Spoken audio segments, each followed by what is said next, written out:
develop the crops that actually have these qualities, then we're going to have a problem. So, for example, selective breeding. They all decided to go alternative. There used to be 1,000 varieties of rice my gypsy daughter in the rice growing areas of the world, many of which were exquisitely tuned to drought, others to flood conditions, and so on. And what farmers would do would be to plant a mix of seeds. So if it was a dry year, you had a crop. A wet year, you had a crop. Now, you get one kind of seed. It needs to have particular climate conditions, which we then provide by irrigation, which is costing money. And it's dependent on simultaneous application of Roundup. So I should re-script what I'm going to say. I have 7 minutes. Roundup ready canola, Roundup ready soybeans, Roundup. We got a signal. I'll remember to say that, I hope. Well, it is if that's all you're doing. But what we don't know it's all we're doing. I have no theoretical objection. But there are sometimes they narrow it down, and other times to put it to down because everybody's got different. We do not know the long-term effect. What about your line of work? No. But you're assuming that people are opposed to it. I think most people would like to see some adequate testing. I just feel like I'm just getting up to speed on that. Here's another one for you. God, there's so much politics. One of the major really interesting around the politics. GMOs right now is corn, which has a gene in it from a bacteria that generates a toxic pesticide, so that when insects eat the corn, they die. Now, nobody has ever examined the effect of human beings eating corn, which is laced with a pesticide that kills insects. We don't know. I think I'm it's the first father-daughter, at least that's what Jane Butcher said. And his name Douglas. All I'm saying to you then is listen carefully and find out why people are opposed. I am not opposed. He was like a special advisor. Except we need to know that this is safe stuff to use and that there's real gains to be made. Okay. That's it. See, no, and this is why this kind of meeting and conversation clarifies. It doesn't obfuscate. So let's be clear. You're very well. I haven't seen it, but the lights are almost hard to see anybody. Yeah, I know. But I know it was founded by Howard Hickman, old friend of my parents. My dad may have come before 59, but that was the first one I saw in the archives because they didn't have the archives back then. I listened to them. I went before I came. I listened to him at 59 Canada, and that was the year I was born. I came here 2 months after I was born. It was so interesting. But it was on actually one of the topics I talked about here, which is the news media. So yeah, full circle. It was really sweet to hear his voice. Well, that's sort of a bubble idea. Yeah, that's exactly. Full circle. Spoke on news media. Yeah. Okay, well, I feel bad because William Reese is going to have such a small amount in comparison.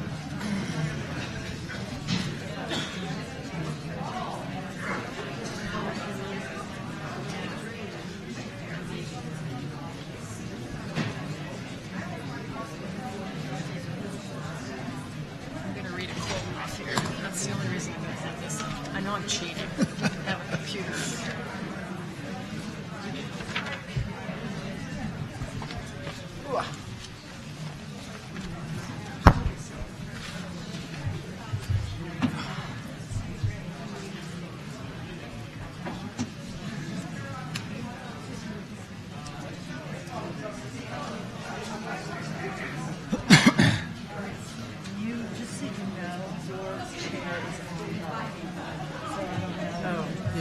And this is Like, bumpy.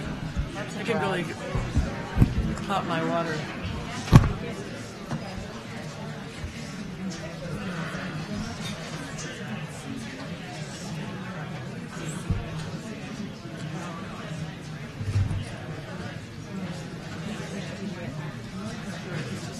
so what is 2015 minus 1959? I don't do math fast. 60 to 15 would be 55 years, so it's 56 years. More than, Yeah, well, I was born. I'm 56 years old. There you go. All you had to do was ask. I was born in 59. 56 years ago. But you're not allowed to say how old I am. Okay, so I won't say anything about the born. It sucks to get old. It does. I just turned 60. What? I was going to say you were much younger than me. You're fabulous. I just turned 60. Anything else I could say about your music Okay, I'll follow that. I mean, what? My book? Am I allowed to hug the crowd? I mean, like, is your bio Yes, already you are. there? The ecological footprint, ideas, all that stuff is already shared? Okay, you could also say I've been thrown off at least 2 government committees for my views, which were inconsistent with prevailing policy. People will understand this. Okay. Very bursted bubble.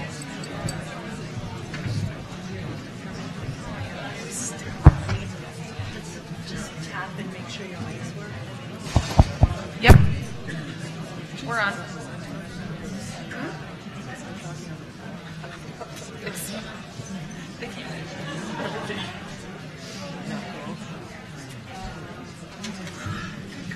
sunshine.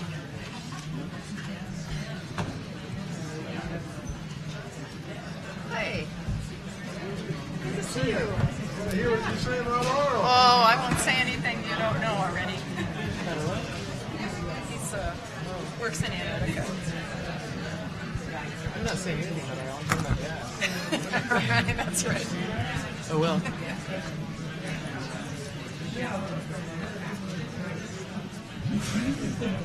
Where are my producers? Gone missing right when you need them. Well, we're supposed to do a thumbs up when you're ready. For the recording.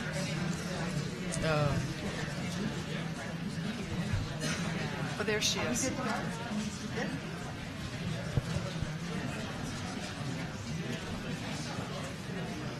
Welcome. Welcome, everyone. We are now ready to begin our session. I'd like you all to please silence or turn off your cellular devices now.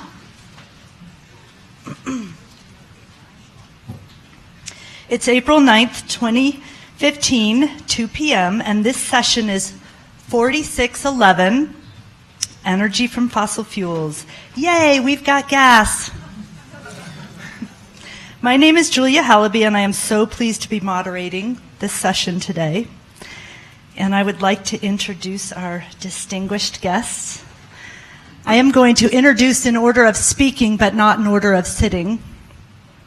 First, in the center, Julie Brigham-Greddy. No, I'm going first. Oh, you're going first. Oh, sorry. Okay, in order of sitting and in speaking, Maury Cater. And this is best that we start with her because I wanted to introduce them with a theme that she shared in her TED Talk, and it's the idea of bursting ideological bubbles, which is an idea that came about from her effort to walk in the shoes of others, and the realization that we have much more in common than we don't. Going on with the bubble theme, Julie Brigham-Greddy, when asked about her big ideological bubble, she shared that for her to realize that the Earth is such a system that is so connected that the drip waters from a stalactite, thank you, in a cave in Yemen is in exact synchronicity with the climate change that's recorded on the Greenland ice sheet. And that sort of connectedness is very amazing. And along the bubble idea, William Rees had his bubble bursted multiple times when he was thrown off 2 government committees because his views were not in line with the prevailing belief system. But I also, on the bubble theme, wanted to share that we are all beings made from fossil carbons that used to be in the primordial ooze. And with that, we will begin. Thank you. Is this working? The title of this panel is Yay, We've Got Gas. We've got good news and we've got bad news about gas. The good news about natural gas is it's cleaner burning than other fossil fuels. There's no question that the new technology, fracking, which I'm sure many of you are very closely acquainted with, and the new reserves that fracking has made available have retired many coal-fired power plants. And that has had measurable effect on the air we breathe and the water we drink, here and in China and other places around the world that are dangerously polluted. The burning process for natural gas, to be sure, produces far fewer cancer-causing particulates and less carbon dioxide than other fossil fuels. And burning natural gas produces about 30% less carbon dioxide than burning petroleum, about 45% less than burning coal. The bad news: fugitive methane emissions. The production, processing, transmission, storage, and distribution of natural gas all involve leaks and venting of methane. Methane is a far more potent greenhouse gas than carbon, 30 times more potent. And when you're looking at it over 20 years, it's 86 times more potent. And the gas produced by fracking, shale gas, creates far more fugitive emissions than conventionally extracted gas. Cornell estimates it produces 3.6 to 7.9% of methane from shale gas escapes into the atmosphere, compared to 1 to 3% in conventional gas. So when compared to coal, according to Cornell, the greenhouse gas footprint of shale gas is at least 20% greater and perhaps more than twice as great on a 20-year horizon than coal. The good news: because methane is a short-lived climate-forcing pollutant, it is the focus of immediate attention, because by reducing methane, we can actually avert some of the baked-in climate changes. And there are proven ways to capture those fugitive emissions. The bad news is how to make those producers vigilant about catching them. When the price is so low, they have little economic incentive. And because of the advent of shale gas, there are more fugitive emissions than ever before, and that's projected only to grow. Good news: increased supply due to fracking has caused a dramatic cost reduction of natural gas, which has brought certain sectors of manufacturing back to the United States. The bad news: fracking. Huge environmental issues, water chief among them, and it is water intensive at a time when drought has become the new normal, and its process threatens the purity of drinking water. The good news: our increased natural gas production has increased the opportunity to export. That might not be good news for some of you, but it's good news when you think about making Europe less dependent on Russia, which has more reserves than us.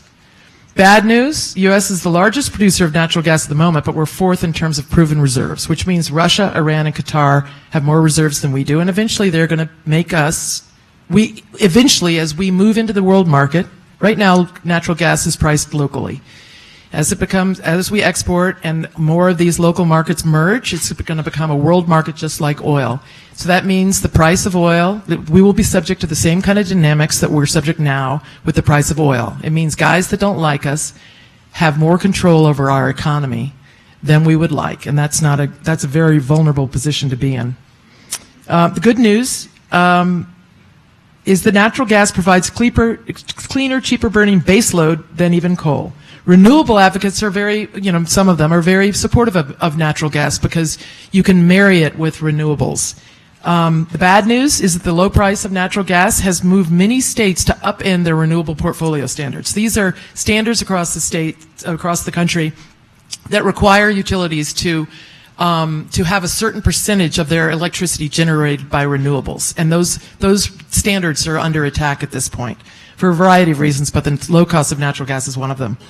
Good news is renewable generation is soaring. Wind and solar were 53% of new U.S. electricity capacity in 2014.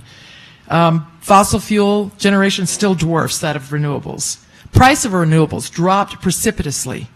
And in some regions, it's cost competitive with fossil fuels. The VP of Midwestern told me, we're doing, this is a Berkshire Hathaway energy company. He said, we are buying wind in the Midwest because that is the cheapest form of energy we can get. The price is driven by demand and supply, but it's also driven by policies like tax incentives. So the bad news is subsidies for fossil fuels remain deeply embedded in the system. It's a 100-year-old system that's been built around the burning of fossil fuels, and there's so many things, legally, economically, regulatory, that support fossil fuels. And renewable, the same things that are supporting renewable are under attack both in Congress and at the state level. Which leads me to the last bad news. The giant sucking sound you hear is money being pulled out of renewable energy and invested in natural gas. You know, and in particular batteries, which is the holy grail for using renewable on a grid scale. Between 2012 and 2014, investors added more than $2.3 billion to oil and gas companies, and during that same period withdrew $32.5 million from renewable energies, according to Bloomberg. So natural gas, yay? Not so clear. I mean, if we can get the fugitive emission problems under control, the fracking issues under control, and ensure the renewables are not stalled out, then maybe yay for the long term.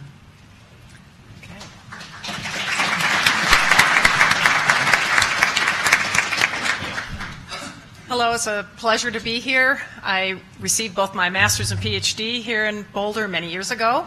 And so it's really great to be back on campus and a pleasure to be here at the conference for the first time this year. What I would like to comment, at least to get to the point about whether natural gas is a good thing or not, is really to start back where I come from. Is I'm a geologist, but I study climate change, and I work in the Arctic. Particularly, I've been fascinated most of my career with the evolution of climate change in the Arctic. How did we get from a forested Arctic when there was no Greenland ice sheet about 3 million years ago to the Arctic we have today? And of course, the Arctic today is changing again. And I like to think of it's deja vu. We're actually going back into the Pliocene now, back into a time when we now have carbon dioxide levels in the atmosphere at 400 parts per million right now outside the atmosphere. That's where we were at, 3 million years ago. And we were there because we were coming from the time of the dinosaurs back, in the Cretaceous, when we may have been 2,000 or 3,000 parts per mil. The whole world was tropical, and due to mountain building, we were decreasing the CO2 in the atmosphere because of mountain building events. The weathering process of feldspars and silicate minerals actually brings down carbon dioxide naturally over millions of years.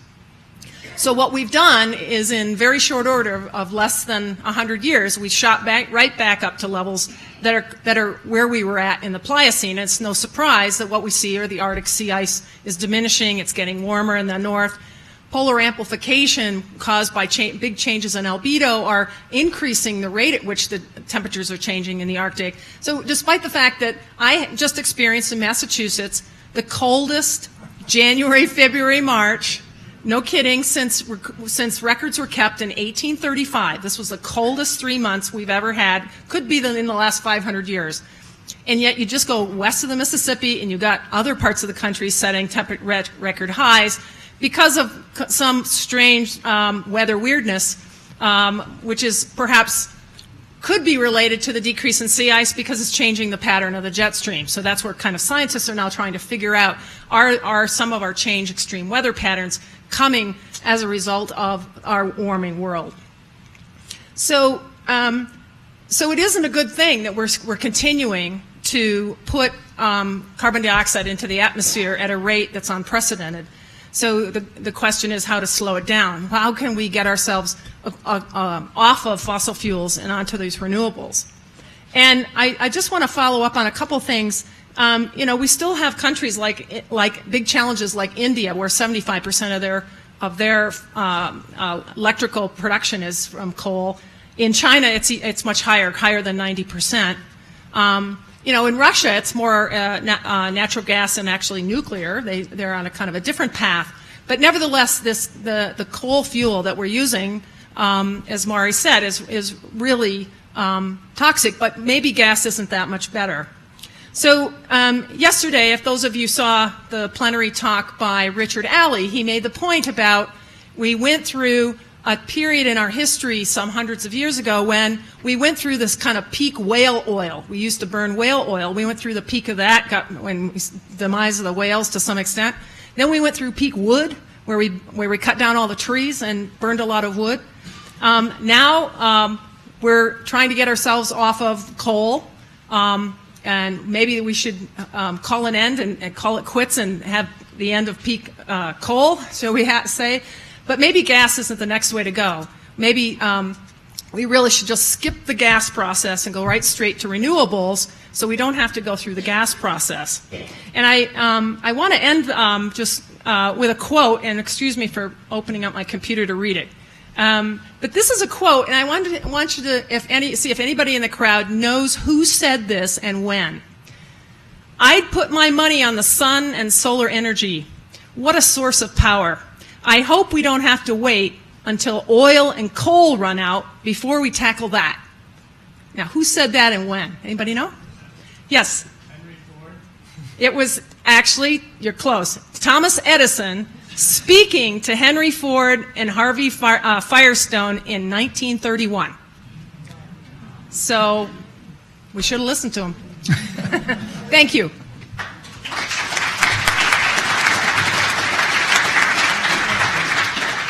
We didn't get out of the Stone Age because we ran out of Stones. You're right. I love that quote. Well, welcome. Unlike Julie, I did not get any of my degrees here in Boulder, Colorado, but I'm pleased to be here just the same. I'm going to pick up on her last point, which is that history is important here. And it's fascinating to me that Thomas Edison and Ford were discussing these ideas, a century ago, and we ain't there yet, despite all the potential to get there. But the main point there is that we really need to have a historical perspective on the use of fossil fuels. So I want to give you that historical perspective because it's not just a question of fossil fuels. There's a great deal more at stake here that we don't tend to think about when we look at these problems in isolation. The first thing to realize is that nothing happens in the absence of energy. Energy is the basis of everything. Nothing happens in the absence of energy. So if we put that in the context of human beings, we were a solar species for 200,000 years. The only source of energy of any substance that we had was either direct solar or energy from burning wood and that sort of thing, which is a derived form of solar energy, contemporary fossil energy, if you like. And, you know, the human population, in the absence of abundant, cheap, usable energy, has stayed stable, almost unmoving, for the first 150,000 years of our existence.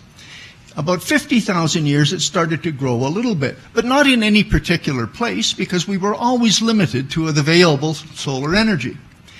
The population increased over a 50,000 year period as the human species spread around the planet, occupying new habitats, and thereby gaining access to the solar energy resources through food and so on in those new habitats. So the first big leap in human population was the colonization of the entire planet.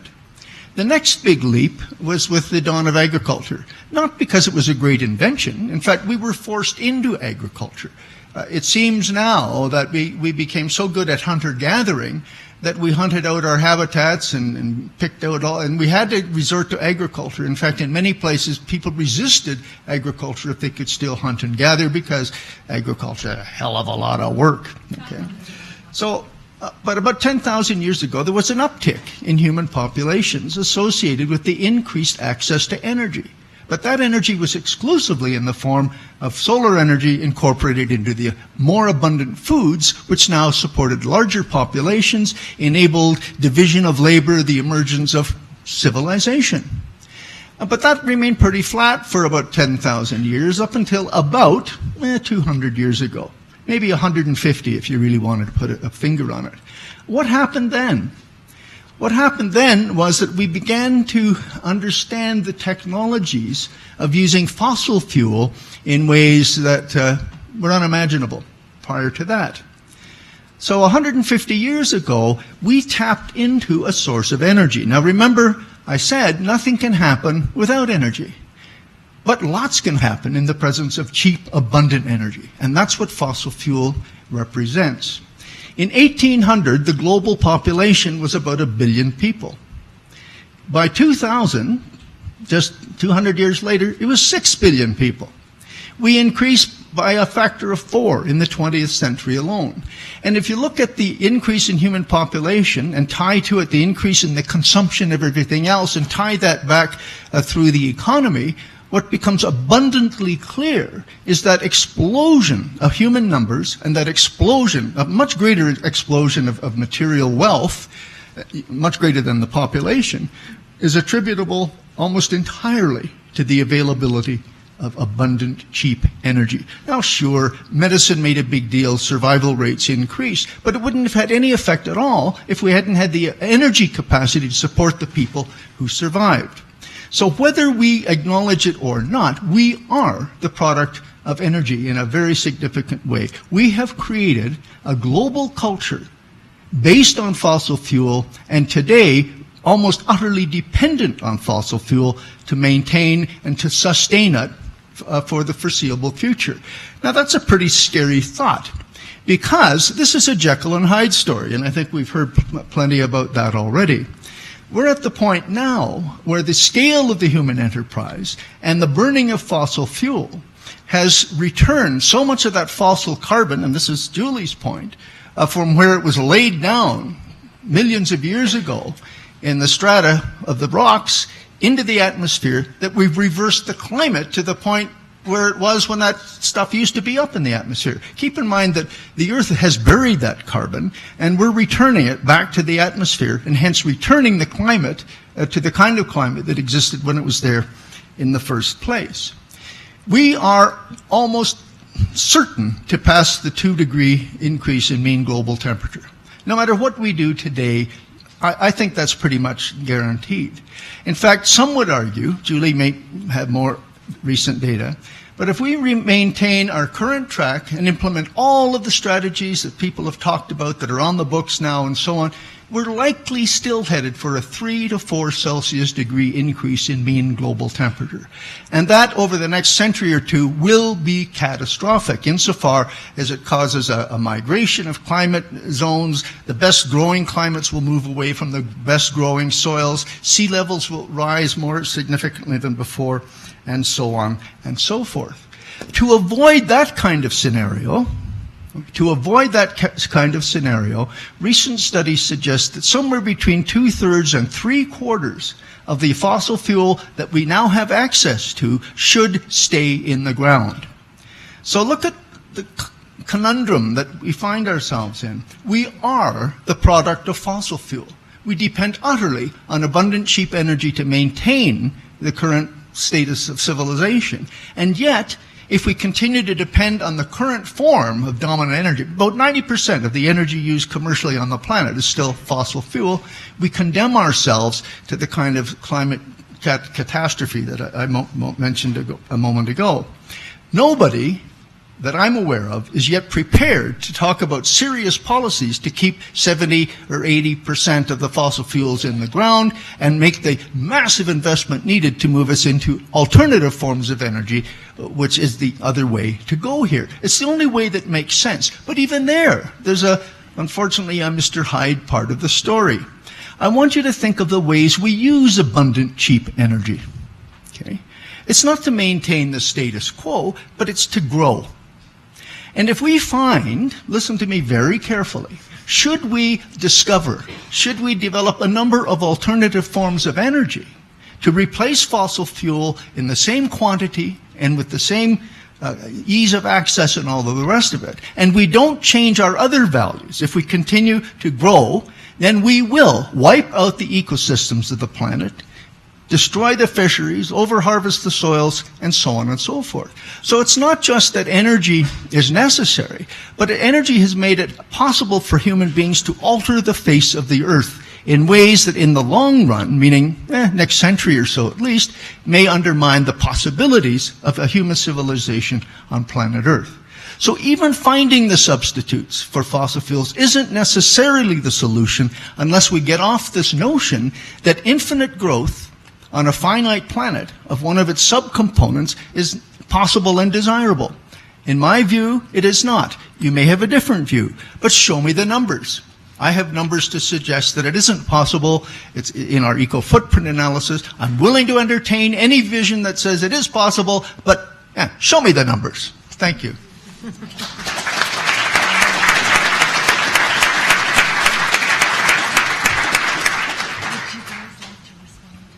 Sure. Do you want to start? You reminded me of a quote that I heard Bill McKibben say. Bill McKibben is the founder of 350.org. Now, this 350 is kind of wishful thinking, I think, at this point, but it's a good idea. I applaud his vision. And Bill McKibben was given the presidential address at the Geological Society of America a few years ago. And so he's sitting in a room twice as big as this and twice as many people, all geologists of all stripes, many of them from the petroleum industry. And he flat out said, "You people are really good at finding this stuff. Stop." Thought it took a lot of guts to do that. But I think Bill's point is well taken, that we have a long train to go. We have a lot of cultural shifts that we need to make in order to get ourselves off of not just coal and not just gas, and get ourselves onto renewables and put our innovation in place. Let the crisis that we're in now, and it's not in the future, we're in it now. It's happening now. The Florida Keys are toast. The sea level is going to rise beyond that, and we're going to have to figure out how we move people from those areas. So as we go on, we have to think positively and get innovative and get quick about this because of the rate at which things are happening. Certainly portions of the cryosphere are really responding quickly now to the warming world. And you can just look at what's happening to the West Antarctic ice sheet and some parts of Greenland in terms of the rapid collapse of ice shelves, which is then releasing the buttresses that are going to release even more ice into the oceans to cause sea level to rise. So having sea level rise a meter or two in the next 60, 70 years is not a pipe dream. This is already happening at the rates that we're seeing now, and this is what the conservative scientific community has assessed, that this is kind of the likely range. Do we know the exact number? No. Will it be the same on all coastlines? No. But so it is really important that we have people like Maury, who is trying to work on both sides of the aisle to try to make this point for us. So. Well, I will comment a little bit. I'm going to kind of walk the audience back from the ledge because we're kind of on the ledge now. Yeah. I'm feeling like jumping off. This is the greatest challenge to face mankind. There is no question. We've faced some huge challenges in the past. I have an absolute deep abiding faith in the ingenuity and innovation of human beings. And I think that there is great opportunity here. And I think that when we look at growth, and I think you're talking about human growth, not necessarily economic growth, but you might be talking about economic growth too. I think it's dangerous to talk in terms of the Jimmy Carter put on the sweater and turn down your thermostat and it's all going to be dark for us all, because I don't think that's a vision of the future that people really can invest in. I think that there is a way to do things differently, and we have to get into a cradle-to-cradle kind of mode where we're understanding that we're using finite resources and we need to be using them in a way that makes sense. I also think that we can't deny that fossil fuels have been very, very good to us as Americans, but the rest of the world has been living in abject poverty and in ways that they deserve to have a chance at the kind of life we have too. And so the question is, how do we do that? And I believe that it's our obligation to lower the cost of clean energy for them, because I think they can jump over, they jumped over landlines. They jumped over landlines to cell phones. They can jump over fossil fuels to distributed energy. And I think along the way, it will actually help their forms of government. It'll become more, it's a kind of a democratizing force when you're not being controlled by centrally powered utilities. Anyway, we could open up to questions. Do you have any other comments? So we will now open it up to questions. But would you please come forward to the microphones? I would like to remind our audience that this panel is comprised of 3 brand new participants to Conference on World Affairs, and we hope to treat them well enough they'll want to come back. And When you ask your question, make sure you lean into the microphone so that the recording devices and everyone in the audience can hear you. First of all, I'd like to thank all of you for participating in this. I can tell you we all really enjoy these types of things. My question is for you, Mr. Rees. Our world population today is in excess of 7 billion. We've got almost 1.5 billion in China, 1.2 billion in India. How do you stop this growth? What are your suggestions? It's real easy to say, let's stop. The question is, how do we do it? What do we do? I like these nice, simple questions because you can cut right to the core. Well, for one thing, I mean, we're not going to stop it. Okay? We have to recognize that, just as Mauro said, these countries are on a growth path. They look to us for leadership. They are following our growth path, which is the biggest problem of all because our growth path is a fossil fuel path. So I think she put her finger right on it. If there is to be that kind of growth, and there is going to be that kind of growth, we should be doing everything in our power to enable them to leapfrog the fossil fuel era and get into alternative forms of energy upon which to base that growth. But at the same time, we have to get grips with the population issue because this world will not support on any of the ecosystems with which I am familiar, 7 or 9 or 10 billion people living at the material standards we enjoy, whatever the energy supply is. So that's just the way it is. Now, we're not doing that. You see, we have an economy that disallows us from sharing intellectual property without due compensation. So we're quite willing to in fact, we'll sell them old, defunct, coal-fired power plants to grow rather than share with them the best technologies we have for leapfrogging the fossil fuel era. I just want to give you a couple of other numbers because most of us don't really viscerally feel the urgency of the problem here. Pardon me. The best estimates of the International Energy Agency and the U.S. Energy Information Administration are that by 2035, 2040, we may be on a world economy that's about 20% powered by alternatives. Well, what's the rest? Fossil fuel. And if that's the case, if we allow that to continue, we will hit the 3 to 4 degrees Celsius increase in mean global temperature by the end of this century. Some of your children will be affected by this in the biggest conceivable way. Julie talks about, the sea level rise and the Florida Keys and the problems for coastal cities. A 4-degree increase in mean global temperature has the potential of displacing up to 2 billion people, perhaps more, from the best agricultural lands and coastal lands on the planet.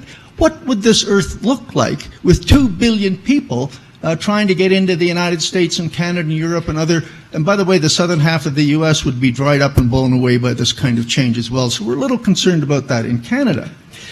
This is the kind of world we are creating. This is underway.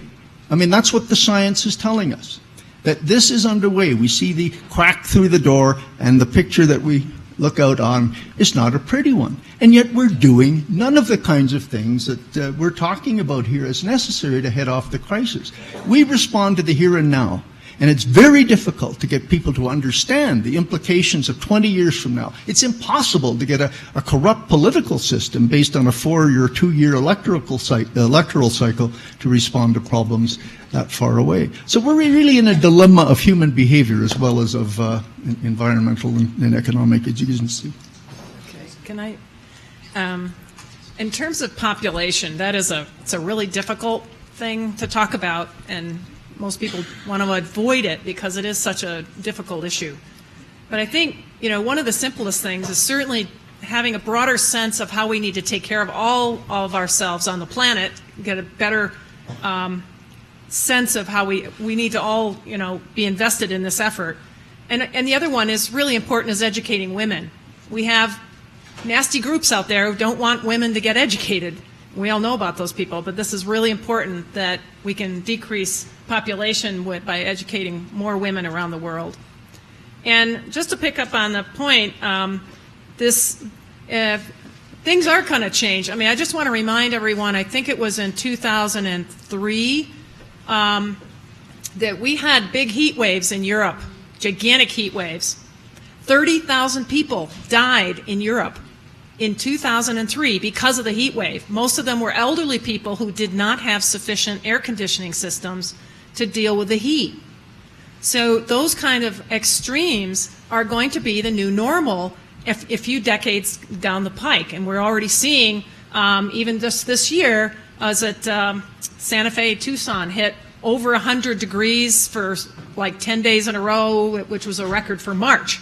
We're going to start seeing those kinds of records. So it is really important that we think about this seriously and try to move ourselves forward. Okay. I think most of us in this room agree with the panel, and a lot of us are fairly familiar with these results. But this morning, I heard in the session on exoplanets, I was surprised to learn we've now discovered 5,000, and that's hardly been noticed by the public. The news when they found the first few exoplanets 20 years ago, that was big news. When Al Gore put out his movie about 20 years ago, this created quite a stir in the media. NPR has now cut its environmental reporters from 3 down to 1. The big news media are not covering the subject with the urgency because it's old news. That was 20 years ago we worried about climate change, and we got Iran to worry about now and other things. So please comment on this. Your solutions to this. Get it back in the I work on it every single day. I mean, it is troubling, and it is. We are going through. I mean, ironically, the transformation of our news media is coming at just the wrong time, where you have the mainstream media collapsing and you have opinion media exploding, and the internet is designed to only give you back what you want to know, and so people are getting less and less educated about this stuff, and you can't get traction in the news, but we work every day to try to get traction in the news around these issues.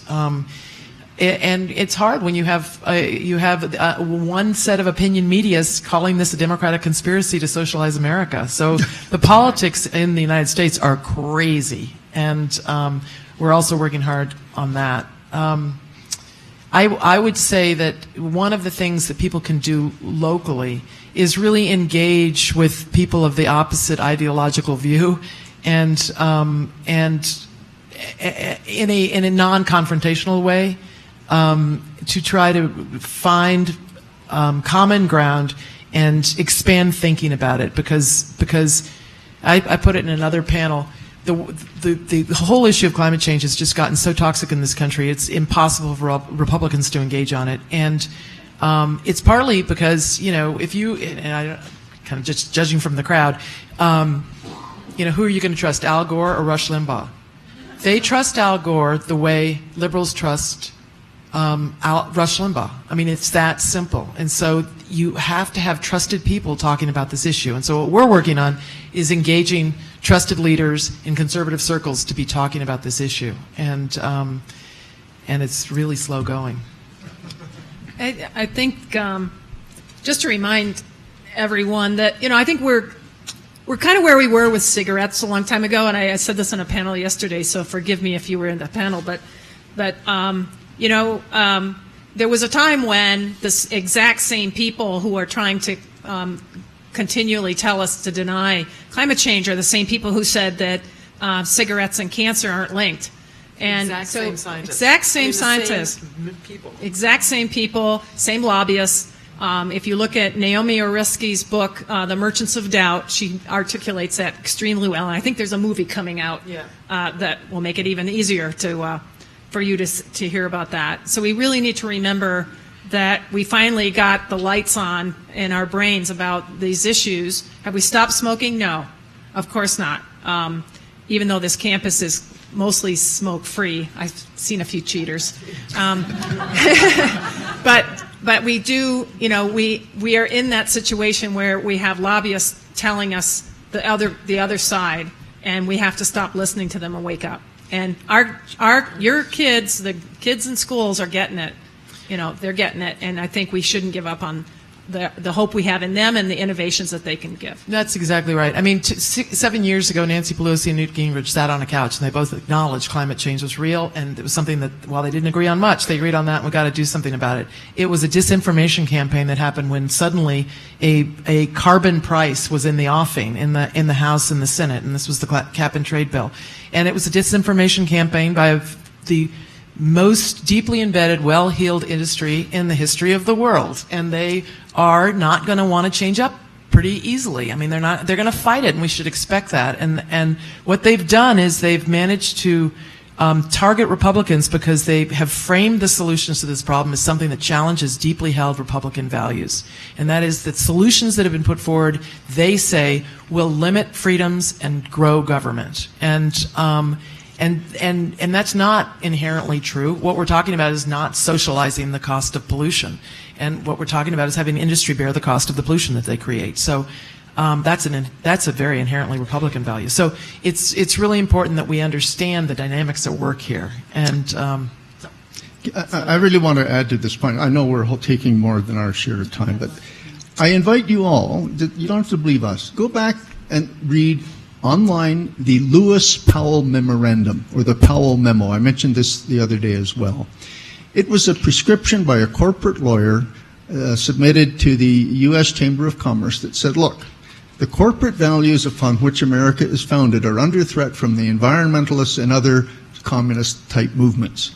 We have to organize to confront this. And the way we should do this is to begin now to change the political dialogue away from such things as community and cooperation and so on and so forth toward the corporate values of competition and I don't know, you know the thing.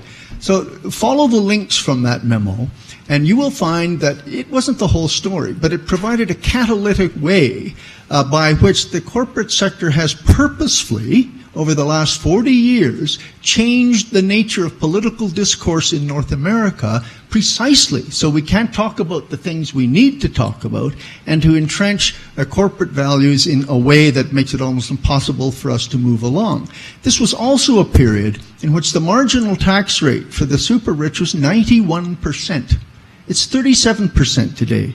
So to the extent that we favored the values that were proclamated in the Powell Memo, you can see the enormous shift that it has made in the distribution of wealth and income, and therefore the capacity to do anything about these problems in North America. This is a critical insight. You people, and me too, I mean, it's all over the world now, but mostly in the United States, are the most successfully socially engineered generation of people who've ever lived on this planet. It's been an amazingly successful campaign of propagandization to entrench a certain set of values, but now we're in a position where we're held in almost at ransom in this situation.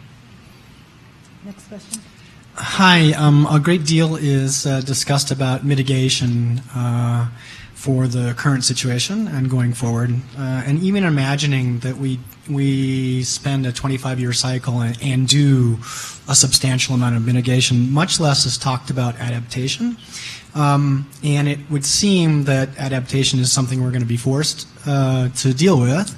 So I'd like you to discuss population shift off the equator, right, as populations migrate away from the high temperature areas, farming into higher altitudes, and all the adaptation style behaviors that will inevitably result from the kinds of effects that you guys discuss, because that's the future that we're looking at, right? Thanks. Well, I would just say briefly that there are a number of cities across the country that are already thinking about this and doing this, from putting in sidewalks that can absorb the water to there are a whole host of things. And in fact, it's actually been posed by Dan Kahan at Yale that is the way to broach the conversation across ideological groups, is to really just move to adaptation, and that brings people together because they're already facing a lot of these impacts, and it brings them together to be dealing with the solutions to those impacts, and then you kind of get to the problem ass backward, but as long as you get to it, because I don't think we can put in place the things we need to put in place until we get an agreement over the urgency and gravity of the problem. Yeah, the seriousness of it needs to be as we just mentioned, it's really difficult to get that out there. I just was listening yesterday to President Obama talking about the health risks that are happening. At least here in Massachusetts, I just found a document literally a few weeks ago in my office. I was cleaning my office, and I found this document from like 20 or 30 years ago that talked about equine encephalitis making its way northward up the East Coast. Well, guess what? It's here. We've now got outbreaks of equine encephalitis in Massachusetts, and we've never seen that before. So we've got, health issues and so on that are going to finally, I think, because we respond to crises pretty well, we're going to have to recognize more and more of these kinds of issues, and it'll force us to think about adaptations. For example, making sure as we go to renewable energies that elderly people are living and have the air conditioning they need. For example, to just show the example I just had, is that we're going to have to adapt in those ways. That was a very good question, and I think actually in official circles we've moved from talking about mitigation, which is slowing down the changes, toward adapting to the inevitable change that are going to happen. But again, you have to look at this in a broader picture. If 2 billion people start moving around the planet, we're not going to welcome them. Not okay, when? But you understand what I'm saying? This problem is embedded. There will be food shortages at the same time. 3 years ago, some years after the Great Drought in Europe, there was a similar vast drought in the Soviet Union, in Russia, that reduced the grain crop by 20%. Well, what did Russia do? It banned exports. Russia's one of the 5 or 6 countries on the planet that regularly export major grains into the world markets. So if this becomes a chronic problem in many of the major food-producing areas, those countries which are producing the surpluses upon which the rest of the world survive won't be able to provide those surpluses, which adds to the problem of the migrating masses.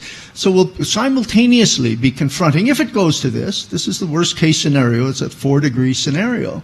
If we go to this, we'll wind up in a situation where not only we're confronted with unaccustomed climate and the problems that raises, but the disputes between nations over declining resources, declining food supplies, declining energy. What are you going to do with all these displaced billions of people? It becomes a world of geopolitical chaos in which nothing serious can be done to solve the big problems. That's why we've got to cut it off now, before we reach the point where, the horse has left the barn and there's not much we can do to catch it. So just to build on that, the price of wheat, because of what happened in Russia, the price of wheat skyrocketed, which many national security experts now trace to one of the sources of Arab Spring and what went on in the Middle East. I work with a bunch of, not a bunch, I shouldn't say that. It's a panel of very straight-seated admirals and generals who have, I sit up much straighter when I'm around them. They have identified climate change as a threat multiplier that's has already begun to exacerbate the most vulnerable places around the world, exacerbate the instability among the most vulnerable places in the most fragile governments around the world. Huge migrations of people, food shortages causing riots, those kinds of things. And so and when we get back to the adaptation thing, they've got a whole host of recommendations that they've made to the Department of Defense and that has been incorporated into the Defense Quadrennial Review about how the military needs to be responding to that and adapting to that situation. Thank you. Yeah, forgive me, sir. I just want to verify, are any of the other people in line students? Okay, we need to give priority no to worries. students, so we'll let him answer and then your next thing. I was just wanting to bring up the topic of agriculture and how we're going to be growing food in the future, because a lot of that is a petroleum-based system, tractors and synthesized fertilizer and et cetera, and just ideas and thoughts on what direction we're going to be moving post-fossil fuel agriculture. I can, except if I'm talking too much. Is that okay Well, if I'm I go talking too first? much. We're all I would just say talking Well, you go and then I'll go. My son is actually a recent Colorado College graduate, and that is his field, is sustainable agriculture and permaculture. And I think that it is increasingly, I don't know how many of you have this experience, but so many of my friends, all of whom are, in policy, and we've got these kind of white-collar jobs, all their kids are going out and starting farms. And it's really fascinating. And they are... and it is a movement, and it's your generation that's making it happen, and it's really exciting because they're creating better grown, better tasting, locally grown food that's made organically. And it's a challenge and it's frustrating, and he feels like the big corp farms are going to squash him. But I think it's a revolution that's happening, and I have great faith in your persistence of your generation. We need a solar-powered tractor. Yeah, that's a really good point. Both of these points are excellent. We need this new agriculture, but we don't know how to make the transition in quite the way. Look, there's a huge issue here of substituting in quantity the amount of food that we produce now. But the UN says we need twice as much by mid-century because, first of all, 40% of the present population is underfed, and we're going to add 2.5 billion people to the world's planet. So, to the world's population. Ask yourself, how easy is it going to be to double food production when current food production is based in fossil fuel? The fertilizers, the pesticides are made from fossil fuel. It's diesel-powered machinery, diesel-powered irrigation that is producing 80% of our food supplies now. Are we going to be able to replace all of that while phasing out of fossil fuels, doubling our food production over the period of time we're talking about? This is an enormous problem, and we're sitting on our thumbs. We are sitting on our thumbs. Well, we have to instill innovation. It wasn't that long ago that someone came up with a straw, something this size, that could filter polluted water so that people in Africa could just drink out of any stream. That somebody was really smart. Okay? So we need to come up with new innovations for all those technologies, and that's where we need all the young people go into science so we can figure this out. But I just think there's a tremendous opportunity, and if we don't see it as an opportunity and focus only on the gloom and doom, we're really in the wrong track. So we really need to see the fantastic opportunities in front of us to confront it rather than get overwhelmed by it. Thank you. But you have to get overwhelmed first. I'm sorry, hope is paralytic. If everybody says, oh, well, technology will take care of the problem, you will continue to sit on your thumbs. Yeah. I frankly want you to be scared shitless so you get out there and start doing something about this problem. You did it. I think different people respond different ways to different stimuli. Fair enough. Look, they pay me to be the downer, It's a good cop, bad cop thing. Thank you, sir, for yielding. Yeah, no problem. I want to thank you guys for bringing out the seriousness of the problem and the fact that it's not just a simple solution. Given that, we can't just click our heels 3 times and go home. So one possibility for a step forward, I really agree that once we free our entrepreneurial spirit in this country towards change, and people I talk to, especially young people, are just excited about it. I mean, there's tremendous possibility. But just a first step that might be important, that might appeal to conservatives and progressives, is instead of regulation, having a carbon neutral tax, revenue neutral tax put on carbon. And I wondered if you could comment on that. Not as a solution for everything, Bill, I understand, but as a step we could take. Go ahead. Yeah, all for it. I mean, that's one of the things we're fighting for. If you get the price right, you can make we are a market system, and it doesn't make sense to kind of fight against it. We need to harness it. And if you get the prices right, you can stimulate the changes that you want. And I just want to say, with regard to clicking the heels and going home, I work every day in the trenches, and I am working at PUC level trenches across the country to try to shift legal, economic, and regulatory barriers to cleaner forms of energy. It is hard slog, but I guess it's like the different stimuli. If I focus on the gloom and doom, I want to slit my wrists and not get up in the morning. I mean, I wouldn't get up in the morning if I slit my wrist, but so I have to hope that I can make a difference, and I guess that's what I'm trying to do. And a revenue neutral carbon tax? No, I absolutely agree. I mean, but look what we've done. Remember I talked about the shift in the political discourse. How many politicians have been elected recently advocating tax increases? Okay. Because the corporate sector has banned that from the discussion. But any honest economist will tell you the easiest, most straightforward way of dealing with this problem is to make sure that the prices for goods and services tell the truth. And where the market fails, you then begins to tax appropriately. Government intervention in the economy is perfectly legitimate in conditions or situations of market failure. And the biggest market failure ever to confront humankind is climate change.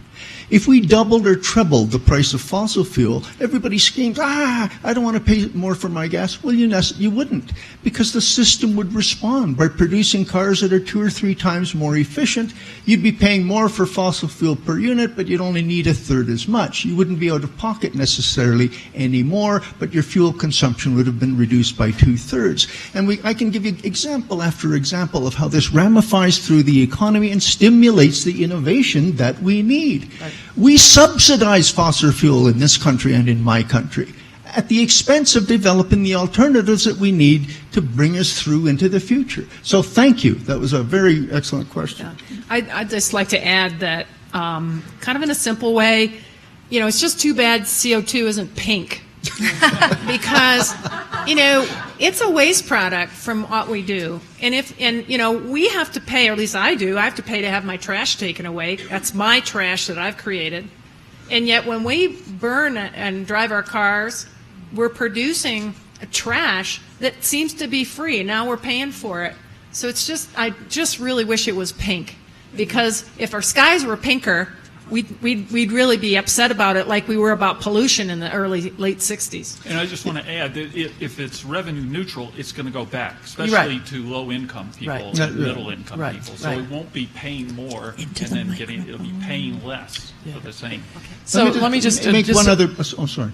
Just a note of hope, just because I feel like I have to balance things out, is that this is a serious conversation that's going on in Washington, and it is going on in conservative circles. But it won't be, because of the dynamic around climate, talked about as a climate or carbon tax. It will be a source of revenue and economic growth and a way to restructure the tax code to make it more effective and efficient. And so it comes down to messaging, which is really interesting. But no, you're right. Nobody's gonna fall on their sword. Nobody's gonna run for office based on a tax. That's just like the kiss of death. And so that it's really. Although some large companies are already behind it and have. No, I know. We just call it something different. Including ALEC, which I don't know if you read the Washington Post article. They backed off of their climate. Sir, we're going to go to the next question. Thank you.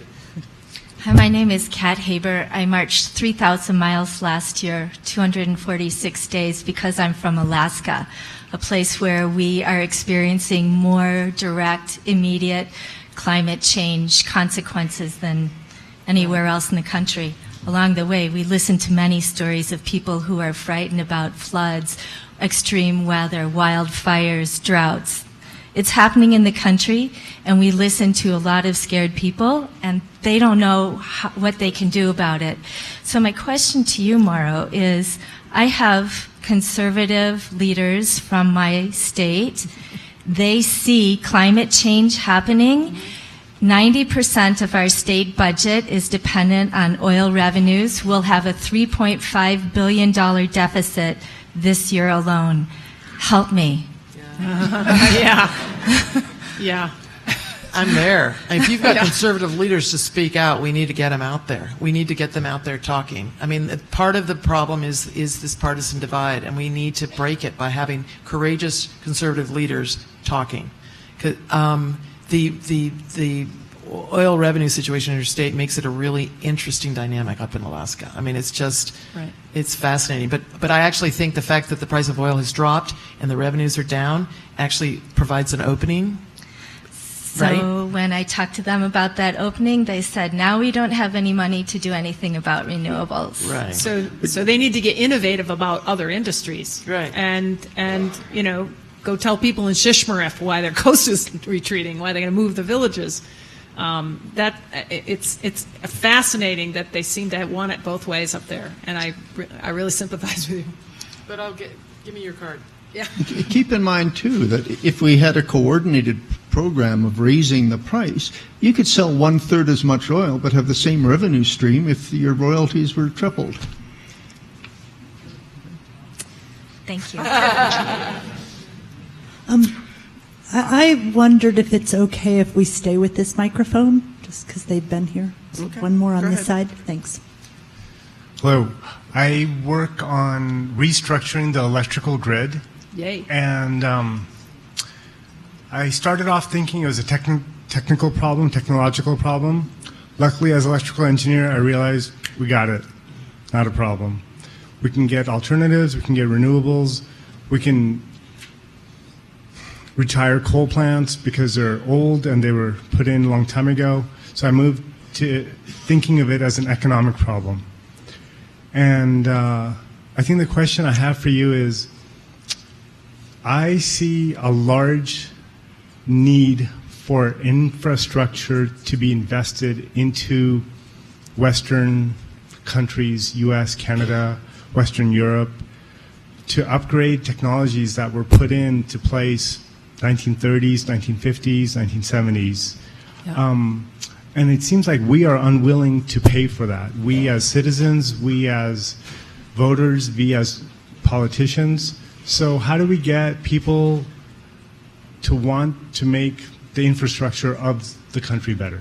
Yeah, I mean, it's absolutely essential that we've got to upgrade our infrastructure. I mean, I was just joking. I think it was 2 squirrels that took out the whole Northeast electrical grid some time ago. And it was just... It was a tree. But okay. Yeah, a tree. Okay, sorry. It was a tree, not a squirrel. 2 squirrels in the tree. 2 squirrels in the tree. So, but you're right on. And we've just, I mean, we have to move on this. At least some of the people I talked to in the Northeast are saying, yeah, we know we've got to do this. They don't know how to handle all of the people with solar panels, how to make it all work. But they're trying to work on that. But, and go ahead. Yeah. This country and my own have never been richer. Per capita income on average has never been higher, and yet we can't afford to do stuff we did in the 50s. You have to ask yourself why that is. Right. And it has to do with the way the dialogue has shifted and taxes have come down. These are public goods. Taxation is the means by which a people share their assets to get done the kinds of things that need to be done for the common good. Now, that kind of language is forbidden today, but that's what we're talking about here. You have to be willing to be taxed sufficiently to pay for the infrastructure needed to introduce these new technologies. Look, I can be as optimistic as the next guy, but until we motivate ourselves and be willing to recognize what has to be moved to do this, I feel like stepping off that cliff. It's this is going to be grassroots. Yeah. This is not going to come down from Washington or Ottawa. It's when you guys all get out on the streets with your placards and start raising hell to the point where the politicians bloody will have to pay attention to what the ordinary people in this country and mine really need.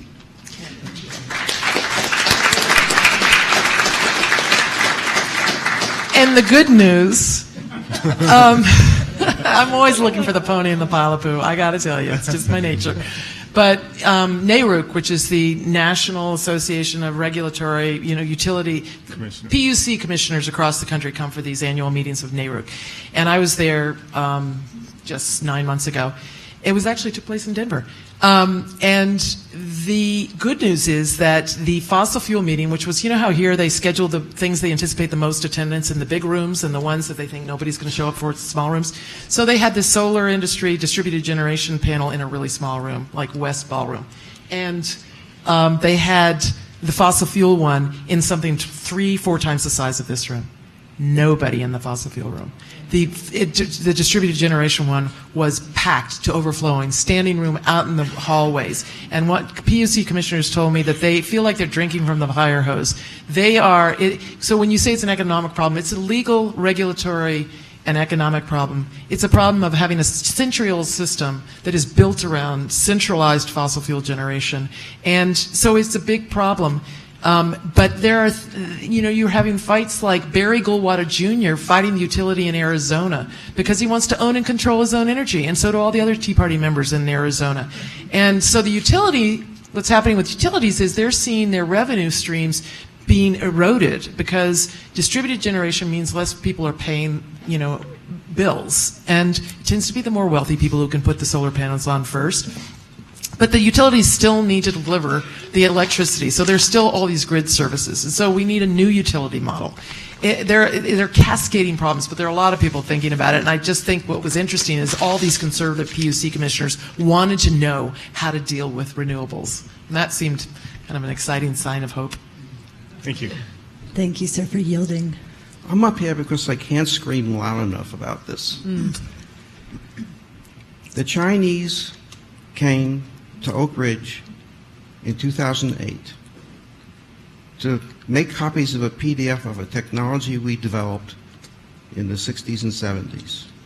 It's called lifters, LFTR. Please look this up. LFTR, liquid fluoride thorium reactors. Unlimited energy, waste heat can desalinate the oceans. No carbon dioxide, no greenhouse gases. Maybe 1/100th of the nuclear waste that only lasts 300 years. Question. The question is, how can we get this word out? How can we not commit suicide? Because the Chinese are doing it. They have 450 physicists working on this right now, and they will own the patent rights. That's my question. Thank you, sir. I don't know how you get. Anybody Got an want to answer? tackle that one? Well, it's all part of the same, it's all part of this problem. There are vested interests in this country who stand to lose if the system makes a significant shift. We're talking here about a paradigm shift. It's a shift in beliefs, values, and assumptions about the way economies operate, and it's a shift to a whole new kind of technological sophistication. Human beings are capable of this. We have incredible ingenuity. The technologies may exist in many domains, but they're being suppressed by the current market system, the failure to have full cost pricing, the fear of taxation to improve the efficiency with which the market operates, and these new technologies are brought in. I'm not familiar with this one, but it's trapped in that same domain. Yeah. Okay, good to know about it. Thank you. Yeah, thank you. The investing in all these renewable resources sounds amazing, but are you guys aware of the recent investments of the ultra-rich for underground bunkers, luxury bunkers? So their solution is not to invest in renewables, but to build long-term structures underground for themselves. What? Yeah. Yeah, boom. That's just what I was saying. Nope, I hadn't heard that. I had not heard that. So where do I sign up? Sorry, you have to be a billionaire. Yeah. Okay. Well, all right. You guys aren't aware of any No. of that? Okay. No, but I'll look into it. We're pretty ignorant about a lot of stuff. I'm just as convinced as Dr. Reese is about the seriousness of our problem, and many days I'm depressed as well. But there are things that we can do. I was part of the 40,000 people who marched on Washington 2 or 3 years ago, and the 400,000 people who were in New York last September. How many people were in New York? All right. Okay, so the next march needs to be 4 million. Yeah. And if the 5 of us could ask all of you to go next time, that will happen. We really need to do that. The other thing that I've been advised, which I think is brilliant, and I've been remiss, is talking about climate change to everybody that you know. When you're on the ski lift and people go, "Oh, there's no snow this year," I say, "Yeah, it's climate change." And the more people that say that, the more we will shift. I see some signs of the shift. I'm hopeful. Yeah, and and we need to be really clear. There's weather and there's climate change, and climate change is literally in the science world is what's statistically averaged over decades. So 2 or 3 decades, a shift across those decades is climate change, not weather. And so, for example, you may have heard recently, well, the climate warming has stopped in the last couple of years, and therefore it's over. And that is just one of the little wiggles, and that's weather. And we have weather weirdness, and the relationship between weather weirdness and climate change. We're still working on that, but that's also part of that conversation that you have. It's the most common thing that the denial community tries to do is confuse people between weather and climate. So let me just add that to your conversation, your cocktail parties. Get that in there. And I would underscore what Julie said, just because in working in the political realm, the opposition to taking action fixates on any small misstatement. And so whenever the environmental groups go too far in claiming something is a climate change event, it just has so much blowback. And so we have to be really, kind of deliberate in the way we talk about it, I guess is right. And by the way, warming really hasn't stopped in the last decade. The oceans have taken up much more heat than the atmosphere. And 2014, the last year for which we have a compiled record, was the warmest year in the instrumental record. So that's just mythic. And thank you for the question. You know, very briefly, human beings are hardwired to respond to the here and now, for good adaptive reasons. Primitive hunter-gatherers needed to know right now where their next meal was coming from to respond to the immediacy of their present circumstances. And they could not in any way, shape, or form influence the future 10 or 15 years ahead of time. So there was no adaptive reason for long-term vision to be part of our biology. There was a good solid reason for us to evolve as short-sighted, here and now individuals. Even economists have formalized the concept in social discounting. It's a technique they use to show how we value the present much more than we value the future. So here we are, a species evolved to respond to short-term exigency, and the biggest problems facing us are off in the future 10, 15, 20, or 50 years, and we're not psychologically programmed to deal with them. But if we raise that to consciousness, we can override that primitive tendency and use our intelligence to act responsibly in the circumstances. Thank you. Speak into the microphone. Okay. I was a group of us were lectured at one of the panels that more women needed to ask questions, and I thought we were underrepresented. So I came up, but I hope this isn't too far off the topic. I just thought it'd be interesting to hear from three people who are more involved what you think about the XL Keystone pipeline, because I keep going around in circles. I mean, I hear it's safer, it's symbolic, there's arguments going both ways. Would you guys mind commenting on that? There was a panel the other day, and Mari was on it, so we're going to let her start. Oh, no. Elevator version. Exactly. The elevator version is the Keystone Pipeline. The irony of the Keystone Pipeline is, Keystone is an architectural term that means the final piece that locks everything into place. It's a replacement pipeline that just shortcuts and expands. So it actually, in terms of getting the oil to market, it doesn't make any difference. The oil is getting out if the price is right. And I would say, though, when asked by one of the students in the audience, Keystone Pipeline up or down, you want it or you don't want it, I said, ultimately, I don't want it to be built at this point because it would doom a generation to disillusionment. I mean, basically, I don't think it's going to make a difference in terms of greenhouse gases, whether it's built or not, or anything else. But it has been used to galvanize and to educate and to raise consciousness around the issue. And it's done just that. So if it's built, you will have all these kids just feel like hope is lost. Yeah, I think the symbolism is really important, even if it doesn't make a difference, despite what we think. But the symbolism is really important. Those marches that we talked about, those are really important. And we just have to have more of that. Well, I'm a Canadian. It's a Canadian project. It shouldn't be built.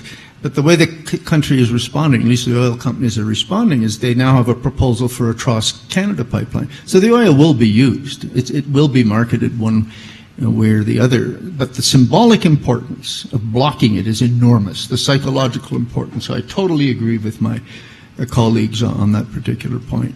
Keep in mind something I said earlier. If we're really serious here, we should be planning now to leave all of that stuff in the ground, or at least 60 to 70 or 80% of it. Yep.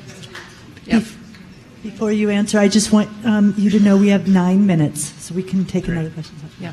I just wanted to bring up public versus private investment and development of projects, such as, Elon Musk is talking about building this Hyperloop and all these things, and whether you think that should be something that the public sector should take on, or whether it should be led by these private industries who kind of want to take the initiative and move things like that forward without taxpayer dollars and all that kind of stuff. So. Boy, whatever it takes. Crowdsourcing Kickstarter, I don't know. I think whatever it takes. If we can't get the private investments, I mean, look elsewhere. Yeah. I mean, there's definitely a role for government, and it has been involved in investment at different stages of technologies development, at different stages of companies. There are different roles for government. There's a role for government in R&D that really does, and the government has played a significant role. I mean, in internet and all sorts of things. The birth of significant technologies that have changed the course of history in our country.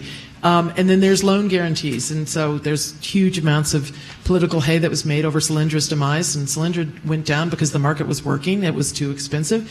It was one tiny, like I think I heard on one of my panels of the loan guarantee program, only 99.98% of all those loans worked, and those companies have been successful.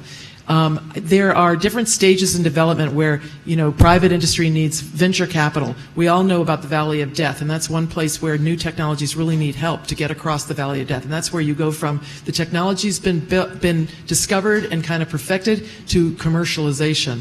And that's where a vast number of these companies go down. So I think there's definitely a role and importance for government and the private sector. Amen. We still have 7 minutes. We've talked you out, guys. You can have a second question if no one else has a question. Would you? There's one here. Yes. Would you take her the microphone, sir, and then you can. No, just take her the. Take the mic, Mic to her. Bring the mountain to the. I'll do it. Thank you. Some years ago, it was. Let's see if it works better this way. There you go. Some years ago, it was very much on everybody's mind to speak about Gaia. Yes. Are you familiar with it? Yes.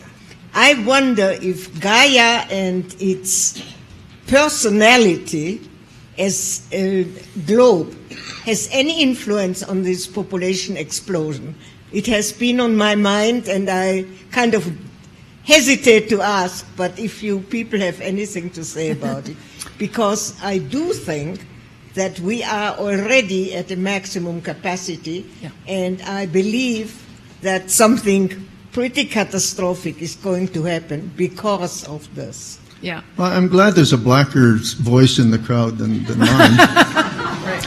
But yeah, she's absolutely, the hypothesis she refers to is the Gaia hypothesis, the notion that the Earth system, the ecosphere, operates as a self-regulating device. And for 99% of humankind, we were part of that Gaia system. What we have done is, using fossil fuel, remove the negative feedback that kept the human enterprise in check. So by providing unlimited food, unlimited energy, and unlimited resources of all kinds, fossil fuel has enabled us to realize our full biological potential to grow exponentially in population terms. Every species has that same potential, but we've liberated it through technology.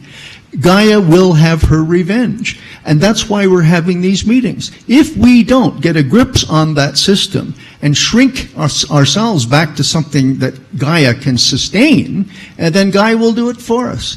I really do believe we have a choice between carrying on more or less as we are and waiting for Gaia's revenge to be slapped back by nature, or we can use our higher intelligence, our organizational capacity, our capacity to plan ahead, pull that all together, use the technologies and the innovative potential, our youth who have all the enthusiasm to come to grips with this. We can do it. But we can't do it if we all sit in our chairs and don't vote for the right people. Ma'am, we have 4 minutes. I'm going to try to put this into words, but I think I'm going to try to put this into clear-cut, formulated, properly expressed words. I think you, Mauro, have been sort of hinting at it, though, so maybe you can address the question first. The question is, our present energy grid concentrates everything through large corporations. Something like, say, solar power has the potential to really spread that out and to, at the same time, actually even perhaps spread wealth out. And that would go towards a lot of different issues even. I'm wondering if you could you seem to be thinking about this. I wonder if you could say a little more about it and about how much of the present deadlock has to do with that more than with actual technological problems in shifting to alternatives. Both and, for sure. And I actually completely agree with that. If you look at developing countries and if we get them to leapfrog centralized fossil fuel generation, I think it would, the fact that people could own and control their own energy would loosen the grip of some of these tyrannical regimes on these people and create a democratizing force. It's an interesting struggle in this country where you already have, it's a century-old system and it's already locked into place, and you had to change it up. You can't just blow it up. You've got to, it's not going to be quite so simple to leapfrog. But the forces at play are very much that. They're trying to defeat it because they don't want to see people owning and controlling their own energy. But it is an interesting coalescing of the far right and the Tea Party and what they care about and value, right? Libertarians and Democrats around this. The idea that we should be able to own and control and damn the utilities, you know? Do you think the Tea Party sees that at all? Oh yeah. No, there are a number of. We've been working with some of the Tea Party folks. Interesting. Yeah, I think, I think in my dreams that if we could get the petroleum companies to become energy companies, where and get them completely off fossil fuels and get them where nobody says they can't make money. That's not the problem. Right. Maybe they make too much and they're not. We subsidize. But they have to see the money opportunity. If they see the economical value of alternate energies, let them go that way. Let's call them energy companies. And try to and some of these energy companies are looking. I mean, they will move more into a service-oriented kind of role as opposed to a generation kind of role, because the generation will be spread out. But there are a number of utilities who are already leaning forward in that, which is nice to see, and we want to hold them up as role models. City of Boulder municipalization. Yeah. Well, and Georgetown, Texas, just announced its city-owned, the state's first city-owned utility that's 100% solar. Oh, isn't that cool? Texas. Yeah. We have 1 minute, and I'll be this gentleman, very fast. Keystone. 30 seconds. Not on Native American lands which were deeded by treaty. Eminent domain does not supersede treaties. Right. It's illegal to do Keystone. Right. Yeah. Native Americans do not want it. Right. Good. Right. Good. Okay. Thank On you. that note, Thank you, everybody. Native American power. Let's thank our panelists. Thank you. Thank you all. Well, thank you.